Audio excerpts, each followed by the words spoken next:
গ্র্যাজুয়েশনের টুপি গল্পের নাম সত্য কথা বলার পুরস্কার। আলিফের গল্প। এক ছোট্ট গ্রামে থাকত আলিফ নামে এক ছেলে। আলিফ ছিল খুব মিষ্টি, কিন্তু কখনো কখনো ভুল করলে সেটা ঢাকতে মিথ্যা বলতো।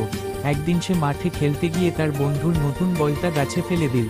বন্ধুটি জিজ্ঞেস করল, ডানে ইশারা করা উল্টো হাতের তর্জনী, বলটা কোথায় গেল আলিফ? আলিফ একটু ভয় পেয়ে বলল, ডানে ইশারা করা উল্টো হাতের তর্জনী, আমি জানি না। কিন্তু রাতে তার মনটা শান্ত থাকল না। ভেতরে ভেতরে সে ভাবল, আমি কেন মিথ্যা বললাম?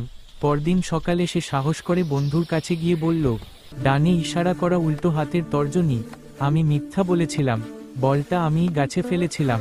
বন্ধুটি হাসল আর বলল, ডানে ইশারা করা উল্টো হাতের তর্জনী, তুমি সত্য বলেছ, এটা খুব ভালো কাজ। সেদিন থেকে আলিফ নিজের মনে একটা প্রতিজ্ঞা করল, দুটি, যাই হোক, আমি সবসময় সত্য বলবো। দুটি এরপর থেকে গ্রামের সবাই আলিফকে অনেক ভালোবাসতে লাগলো আর সম্মান করত। আমার এই গল্প এবং ভিডিও দেখে যদি আপনাদের ভালো লাগে, অবশ্যই লাইক করবেন এবং কমেন্ট করবেন, এবং আরও মজার মজার ভিডিও দেখতে সাবস্ক্রাইব করে পাশে থাকবেন।